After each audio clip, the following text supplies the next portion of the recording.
তার বিরুদ্ধে আল্লাহর কাছে সাক্ষ্য হয়ে যাবে। আপনি গভীর রজনীতে ঘরের দরজা বন্ধ করে কোথায় জিনা করেছেন, ওই ঘরের মাটি আপনার বিরুদ্ধে সাক্ষী হয়ে যাবে।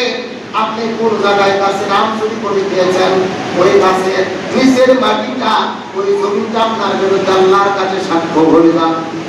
এই দুনিয়ায় আপনি চেয়ারম্যান ছিলেন, মেম্বার ছিলেন, ক্ষমতা পাওয়ার পরে ইউনিয়ন পরিষদের ভেতরে ঢুকে জনগণের চারিদিকে ঘুম আপনি চুরি করে খেয়েছেন। ইউনিয়ন পরিষদের ওই ঘরের জমিনের মাটি আপনার বিরুদ্ধে সাক্ষী দিয়ে দেবে। এই দুনিয়ার ভেতরে আপনি কোন জমিনের উপরে কোন মানুষকে হত্যা করেছেন, এই দুনিয়ার কোন মানুষ হয়তো বা থাকে নাই, কিন্তু সেই জায়গার মধ্যে আপনি মানুষ হত্যা করলেন, ওই জায়গায় মাটি আপনার বিরুদ্ধে আল্লাহর কাছে সাক্ষ্য দিয়ে দেবে। তার মানে দুনিয়ার ভেতরে যে যে জায়গায় অন্যায় করবে, অপরাধ করবে, ওই জায়গার মাটিটা তার বিরুদ্ধে কি দিয়ে দেবে? সাক্ষী দেবে।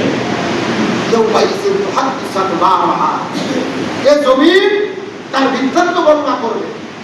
এই জমিনে যে যেখানে অন্যায় করেছে, যে যে জায়গায় দাঁড়িয়ে অন্যায় করেছে, ওই জায়গা আল্লাহর কাছে তার বিরুদ্ধে সাক্ষী দিয়ে দেবে। আমাদের অন্তরে যদি অনুভূতি থাকতো আমরা যেখানে কাজ করি, যেখানে অন্যায় করি, সেটা যদি আল্লাহর কাছে সাক্ষ্য দিয়ে দেয়, এই অনুভূতি যদি আমাদের ভেতরে থাকতো, সরে বলেন তো আমরা অন্যায় করতে পারতাম? আরো জোরে বলেন করতে পারতাম? আগে আমরা আজ থেকে 20 বছর আগে, 30 বছর আগে হয়তো এতে ব্যাখ্যা আমরা সঠিকভাবে বুঝি নাই।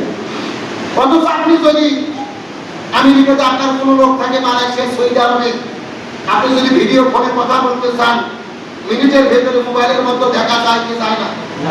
আর একটু জোরে বলেন, দেখা যায়।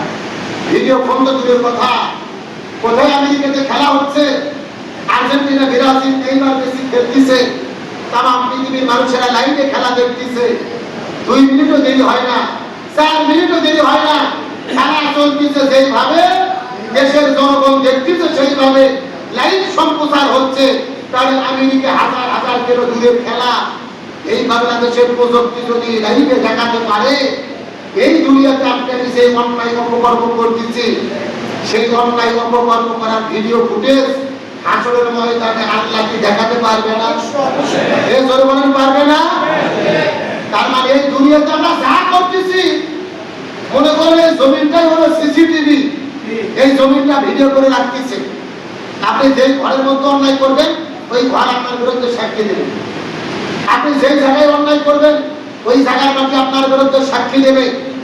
আর সবগুলো সাক্ষ্য আল্লাহর কাছে হাজির করা হবে, আল্লাহ তাআলা বিচার করবেন।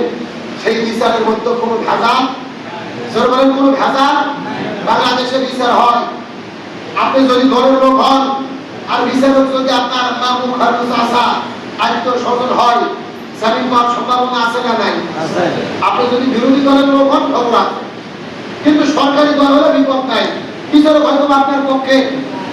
কিন্তু আল্লাহ তাআলা যে বিচার করবে, ওই বিচারে কি ভেজাল করার কোনো সুযোগ আছে? এই দুনিয়াতে যে যতটুকু কাজ করবে, সেই কাজের ন্যায্য পাওনা আল্লাহ তাআলা বুঝে দেবেন। বিচারের ভেতরে কোনো ভেজাল করা।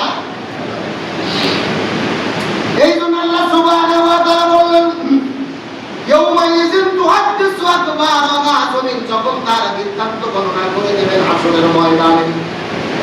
আল্লাহ রাব্বুল আলামিন বলেন, বিআন্না রাব্বাকা আওহা লাহা, আর জমিন এই জন্য এমন করবে, তার রব, জমিনের রব, মানুষের রব আল্লাহ, আল্লাহ তাআলা হুকুম করবেন, এই জন্য তিনি কাজটা করবেন। ইয়াউমাইযিন ইয়াসদুরুন নাস ওয়াস্তাতাকিবুরা ওয়া আমালাহুম, আল্লাহ তাআলা মানুষের, জমিনের মানুষগুলোদেরকে দলে বিদলে বিভক্ত করে আল্লাহ তাআলা হাসরের ময়দানে উত্থাপন করবেন। মানুষেরা দলে বিদলে বিভক্ত হয়ে আল্লাহর কাছে জমা হয়ে যাবে। একই কবরস্থানের মধ্যে আপনাকে কবর দেওয়া হয়েছে, আপনার স্ত্রীকে কবর দেওয়া হয়েছে, কিন্তু আপনি আপনার স্ত্রী একই সাথে হাসরের ময়দানে কিন্তু এক হবেন না। আল্লাহ রাব্বুল আলামিন বলেন, দলে বিদলে বিভক্ত করা হবে। ইমানদারদের দল হবে আলাদা, মুনাফিকের দল হবে আলাদা, কাফিরদের দল হবে আলাদা, ইহুদিদের দল হবে আলাদা, খ্রিস্টানদের দল হবে আলাদা। তার মানে ভিন্ন ভিন্ন দলে আল্লাহ হাসরের ময়দানে উত্তোলন করবেন। যার কারণ হলো এই দুনিয়ার মতো যে আমল করবে যেন তারা তাদের আমলকে নিজের চোখে দেখে